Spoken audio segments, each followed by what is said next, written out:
अभय जो शहर से अपने दादाजी से मिलने सोनापुर गांव जा रहा था, उसको सोनापुर गांव जाने के लिए एक भयानक जंगल के रास्ते से जाना था। वो कुछ ही जंगल के रास्ते से जाते जाते उसको उस भयानक जंगल के रास्ते एक बस स्टैंड दिखाई देता है। वो उस बस स्टैंड के पास जाके खड़ा होके बस का इंतजार करने लगता है। शाम के ठीक 7 बज चुके थे। अभय इधर उधर देख रहा था कि उसको सोनापुर गांव जाने के लिए कोई बस या रिक्शा मिल सके। जंगल से उसको डरा देने वाले आवाजें आने लगी। ये सब देख के अभय बहुत ही डर जाता है। तभी अचानक दूसरी तरफ से एक इंसान एक हाथ में लालटेन लेके आने लगता है। क्या हुआ बेटा, इस भयानक जंगल के बस स्टैंड पे किसका इंतजार कर रहे हो? और तुम यहां अकेले हो क्या? तुम्हारे साथ और कोई नहीं है क्या? नहीं चाचा, मैं अकेला ही इस बस स्टैंड पे खड़ा हूँ। मुझे सोनापुर गांव अपने दादाजी से मिलने जाना है, इसीलिए मैं यहाँ किसी बस या रिक्शा का इंतजार कर रहा हूँ। लेकिन मुझे इस रास्ते से कोई भी गाड़ी आती हुई दिखाई नहीं दे रही है। बेटा, इतने रात को वो भी सोनापुर गांव, ये तो बहुत ही मुश्किल लग रहा है। तुम्हें इस रास्ते से सोनापुर गांव जाने के लिए अभी इस वक्त और इतने रात को कोई भी गाड़ी या रिक्शा नहीं मिलेगी। अगर तुमको कोई प्रॉब्लम नहीं है तो तुम आज की रात मेरे घर रुक सकते हो। मेरा गांव यही पास में है। चाहो तो तुम मेरे साथ चल सकते हो। कल सुबह होते ही तुम सोनापुर गांव अपने दादाजी से मिलने चले जाना। नहीं चाचा, मुझे किसी भी हालात में आज ही इसी वक्त सोनापुर गांव अपने दादाजी से मिलने जाना है, क्योंकि मेरे दादाजी की तबीयत बहुत ही खराब है। वो आखिरी सांसें गिन रहे हैं। अगर आज मैं उनसे नहीं मिला तो मैं कभी अपने दादाजी को नहीं मिल पाऊंगा। उनकी आखिरी इच्छा यही थी कि मैं उनके मरने से पहले उनके पास रहूं। इसीलिए मेरा आज ही सोनापुर गांव पहुंचना जरूरी है। ठीक है बेटा, तुम्हारी प्रॉब्लम मैं समझ सकता हूं। लेकिन बेटा, अगर तुम्हारी तकदीर अच्छी है और तुमने जिंदगी में किसी का बुरा नहीं किया होगा तो तुमको आज इस रास्ते से कोई ना कोई गाड़ी या रिक्शा जरूर मिल जाएगा। मेरा आशीर्वाद तुम्हारे साथ है। तुम अच्छे से सोनापुर गांव अपने दादाजी से मिलने जा सको। इतना बोल के वो इंसान वहां से चला जाता है। सामने भयानक जंगल और उस जंगल से अजीब तरीके से डरा देने वाले आवाजें आ रही थीं। ये सब देख के अभय डर जाता है। अचानक पीछे से एक रिक्शा आने लगती है। रिक्शा में पिछली सीट पे पहले से ही 2 लोग बैठे हुए थे। रिक्शा आते देख अभय के मन से डर खत्म हो जाता है। अभय कुछ सोचे बिना रिक्शा के सामने आके रिक्शा रोकने लगता है। रिक्शा रोको भाई, मुझे अपने रिक्शा में आने दो प्लीज। रिक्शा रोको। क्या हुआ बेटा, रिक्शा के सामने क्यों खड़े हो गए? क्या तुमको मरना है क्या? भाई, मुझे सोनापुर गांव जाना है। मुझे आपके रिक्शे में आने दो। मैं यहाँ इस सुनसान जंगल के बस स्टैंड पे अकेला ही खड़ा हूँ। मुझे किसी भी हालात में आज ही सोनापुर गांव जाना है। तो क्या मैं आपके रिक्शा में आ सकता हूँ? अरे बेटा, मैं सोनापुर गांव की तरफ नहीं जा रहा हूँ। मैं तो इन 2 लोगों को उनके गांव छोड़ने जा रहा हूँ। ऊपर से मेरे रिक्शा में मैं 2 लोगों से ज्यादा 3 आदमी नहीं बिठाता। तुम एक काम करो, थोड़ी देर में इस रास्ते से कोई ना कोई बस या रिक्शा आ जाएगा। तुम उसी गाड़ी से आ जाना। लेकिन भैया, मैं बहुत देर से बस या रिक्शा की आने की प्रतीक्षा कर रहा था, लेकिन कोई भी गाड़ी, बस या रिक्शा मुझे नहीं मिला। आखिरकार आपका रिक्शा मुझे इस सुनसान भयानक जंगल के रास्ते में मिल गया। तो प्लीज मुझे आपके रिक्शा में आने दो। आपका रिक्शा जहां तक जाएगा वहां तक मुझे आने दो। उसके बाद मैं रिक्शा से नीचे उतर जाऊंगा। ठीक है बेटा, तुम्हारी परेशानी देख के मैं तुमको मेरे रिक्शा में आने दे रहा हूं। जल्दी रिक्शा में बैठ जाओ। अभय रिक्शा में बैठ जाता है। रिक्शा वाले ने रिक्शा चालू किया और उस भयानक जंगल के रास्ते से रिक्शा लेके निकल पड़ा।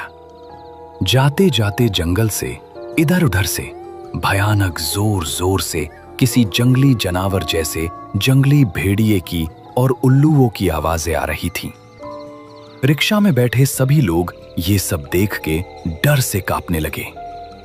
तभी रिक्शा में बैठा अभय बोला, भैया, ये किसकी आवाजें आ रही है? इस जंगल में तो मुझे कोई भी नहीं दिख रहा है, तो ये आवाज किस जानवर की हो सकती है? बेटा, ये किसी जंगली जानवर की आवाज नहीं है। ये तो इस जंगल में घूमते रहते उस काले साए की आवाजें हैं। जब किसी इंसान की बदबू उस साए को चली जाती है तो वो इंसानों को रोकने की कोशिश करता है। लेकिन तुम लोग डरो नहीं, मेरा तो इस रास्ते से रिक्शा चलाने के रोज का काम है। रिक्शा वाला ये बोल ही रहा था कि तभी रिक्शा के सामने बड़ी सी काली परछाई खड़ी हुई जो 10 फीट लंबी थी। वैसे ही रिक्शा वाले ने तुरंत अपना रिक्शा रोक दिया। जैसे ही रिक्शा रुका, वो जंगल की काली परछाई ऊपर नीचे होने लगी। ये सब देख के रिक्शा में बैठे सभी लोग डर जाते हैं, सिवाय रिक्शा वाला छोड़ के, क्योंकि रिक्शा वाले को पता था कि ये उनका कुछ नहीं बिगाड़ सकता। भाई लोग, तुम लोग इस काले साए से डरो मत, ये हमें कुछ नहीं करेगा। ये तो बस हमारा रास्ता रोक के खड़ा हुआ है। ये हमारा कुछ नहीं करेगा, ये अपने आप हवा में गायब हो जाएगा। ये साया हमको सिर्फ डराने की कोशिश कर रहा है। इतना बोल के रिक्शा वाले ने तुरंत अपना रिक्शा चालू किया और उस काली परछाई के ऊपर से अपना रिक्शा आगे ले जाने लगा। जैसे ही रिक्शा उस काले साए के ऊपर से गई, वैसे ही वो परछाई हवा में गायब हो गई। देखा भाई लोग, मैंने बोला था ना कि ये काली परछाई हमारा कुछ नहीं बिगाड़ पाएगी। मैं रोज रात को किसी सवारी को लेकर इस रास्ते से आता रहता हूँ, इसीलिए मुझे इस जंगल के बारे में सब पता है कि इस जंगल में कौन हमें मारेगा और कौन हमारा कुछ नहीं बिगाड़ पाएगा। जैसे ही रिक्शा कुछ आगे जाता है, वैसे ही रिक्शा वाला अपना रिक्शा रोक देता है। लो बेटा, मेरा रिक्शा तुम्हें यहीं तक छोड़ सकता है। तुम्हें इसके आगे तुमको सोनापुर अकेले ही चलकर जाना होगा, क्योंकि मेरे रिक्शे में जो 2 लोग बैठे हैं उनको मुझे उनके गांव छोड़ने जाना है। तो तुम यही उतर जाओ। लेकिन रिक्शे वाले भाई साहब, मैं अकेला इस जंगल के रास्ते से सोनापुर गांव कैसे जाऊंगा?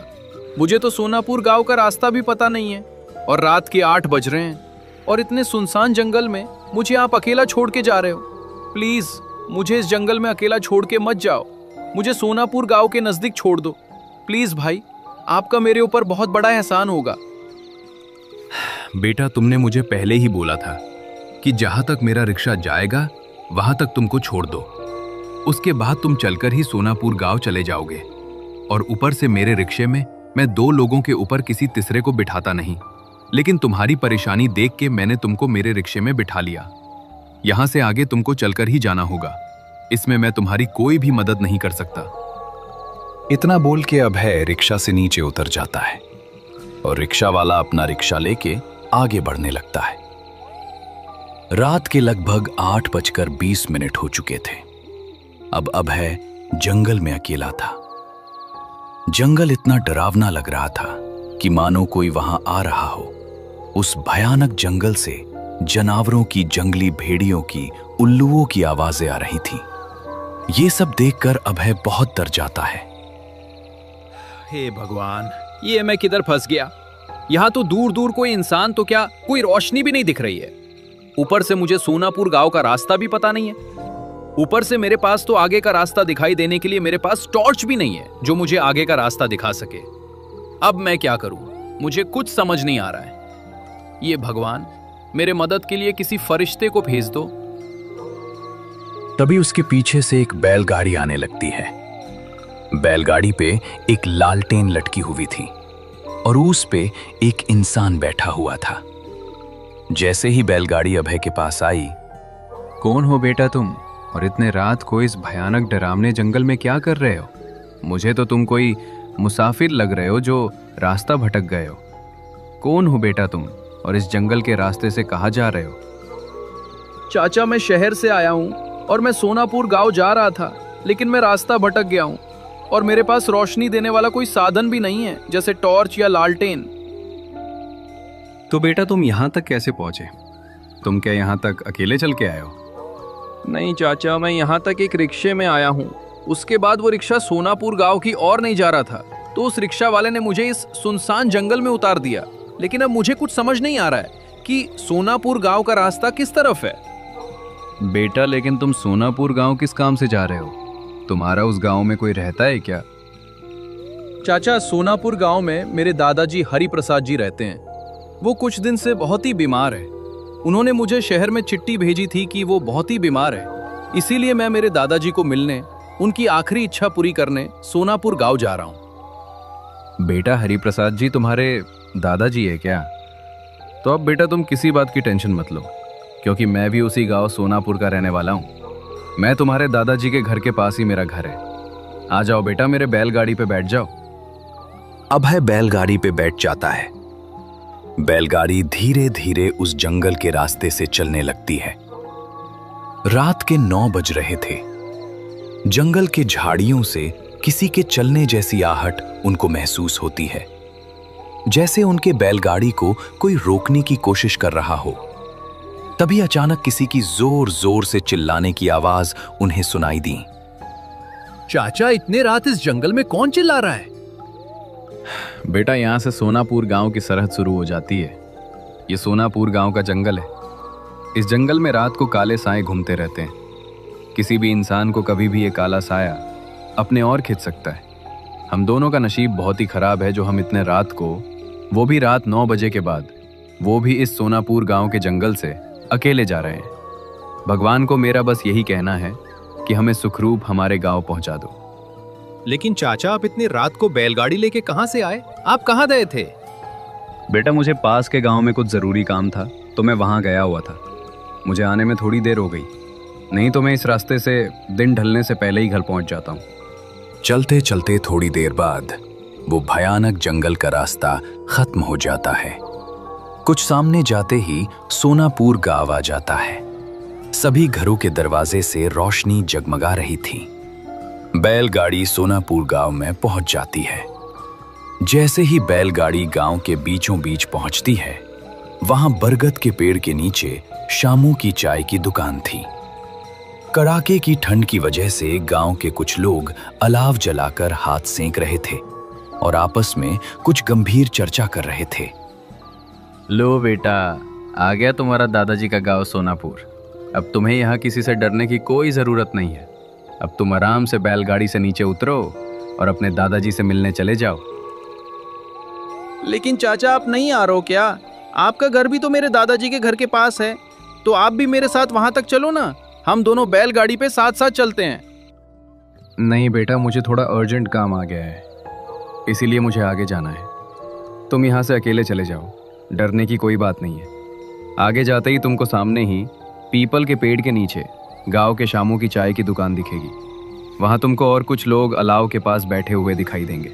अब जल्दी जाओ बेटा, मुझे आगे जाना है। उसके बाद अभय बैलगाड़ी से नीचे उतर जाता है। उसके बाद अभय ने उस इंसान को धन्यवाद कहा। धन्यवाद चाचा, जो आपने मुझे सोनापुर गांव तक छोड़ा। आपका ये एहसान मैं जिंदगी भर नहीं भूलूंगा। आपने मेरी बहुत मदद की।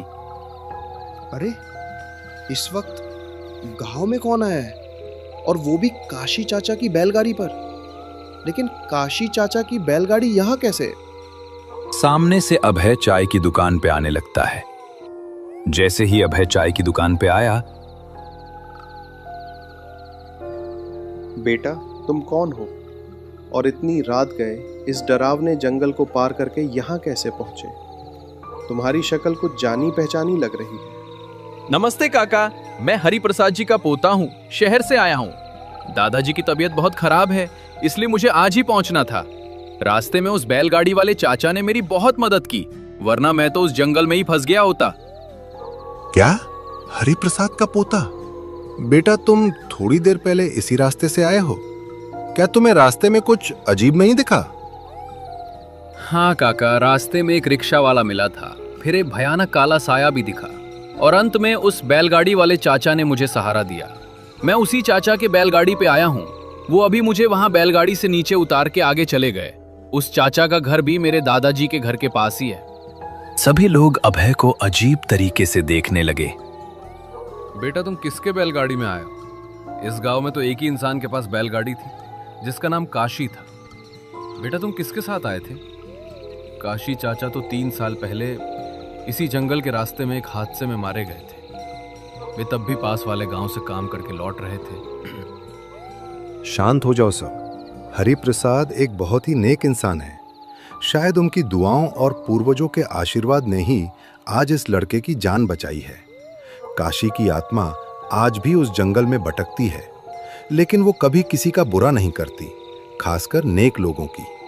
इसलिए बेटा, तुमको काशी के आत्मा ने बैलगाड़ी पे सही सलामत इस गांव में छोड़ा, क्योंकि तुम उस इंसान के पोते हो जिसने उस काशी की जिंदा रहते बहुत मदद की थी।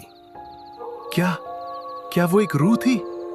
लेकिन उन्होंने तो मुझे गांव तक पहुंचाया। हाँ बेटा, सोनापुर का ये जंगल जितना डरावना है उतना ही रहस्यमय भी। खैर, अब तुम घबराओ मत। मोहन, लालटेन उठाओ और अभय को हरि प्रसाद जी के घर तक छोड़ कर आओ। बेचारा बहुत डरा हुआ है। अभय कांपते कदमों से मोहन के साथ अपने दादाजी के घर की ओर बढ़ चला। जब वो घर पहुंचा तो देखा कि दादाजी बिस्तर पर लेटे हुए थे। अभय को देखते ही उनकी आंखों में चमक आ गई। आ गए बेटा? मुझे पता था तुम आओगे। रास्ते में कोई दिक्कत तो नहीं हुई? नहीं दादाजी, रास्ते में मुझे अपनों का साथ मिल गया था। बस अब आप जल्दी ठीक हो जाइए। अभय ने दादाजी को उस रात की बात नहीं बताई, लेकिन उसे समझ आ गया था कि उस भयानक जंगल में जहां काला साया उसकी जान लेने पर तुला था, वहीं एक भली आत्मा ने उसकी जान बचाई थी। सोनापुर की वो रात अभय को जीवन भर याद रहने वाली थी। बेटा, तुम आते आते बहुत थक गए होंगे। तुम अब सो जाओ बेटा। दादाजी, आप मेरी चिंता मत करो। पहले ही आप इतने बीमार हो। आपको कितना बुखार है? बेटा, इस बातों को छोड़। अब मेरी उम्र हो गई है। अच्छा हुआ आखिरी समय में तुम मेरे पास हो। तुम उस अलमारी के पास जाओ।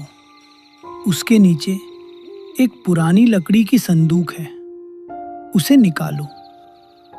उसमें तुम्हारी दादी के गहने और इस घर के कागजात हैं। मैंने अपनी पूरी जिंदगी इस गांव और इस मिट्टी की सेवा में गुजार दी। अब ये सब तुम्हारी अमानत है। नहीं दादाजी, मुझे ये सब नहीं चाहिए। मुझे बस आप चाहिए। मैं कल सुबह ही आपको शहर के बड़े अस्पताल ले जाऊंगा और उस अस्पताल में आपका इलाज बड़े डॉक्टरों से कराऊंगा। नहीं बेटा, अब मेरा समय पूरा हो चुका है। मैंने बस तुम्हारा चेहरा देखने के लिए अपनी सांसों को रोक रखा था। अब जब तुम यहाँ हो तो मुझे डर नहीं। बस एक वादा करो, इस सोनापुर गांव को कभी भूलना मत। यहाँ के लोगों की मदद हमेशा करना। इतना कहते ही दादाजी ने एक लंबी और गहरी सांस ली और उनकी पकड़ अभय के हाथ पर ढीली पड़ गई। उनके चेहरे पर एक असीम शांति थी, जैसे उन्हें अपनी मंजिल मिल गई हो। अभय जोर जोर से रोने लगा। तभी अचानक वहां सभी लोग आ जाते हैं। हौसला रखो बेटा। हरि प्रसाद जी एक फरिश्ते थे। उन्होंने अपनी आखिरी इच्छा पूरी कर ली। अब पूरा गांव उनके अंतिम विदाई की तैयारी करेगा।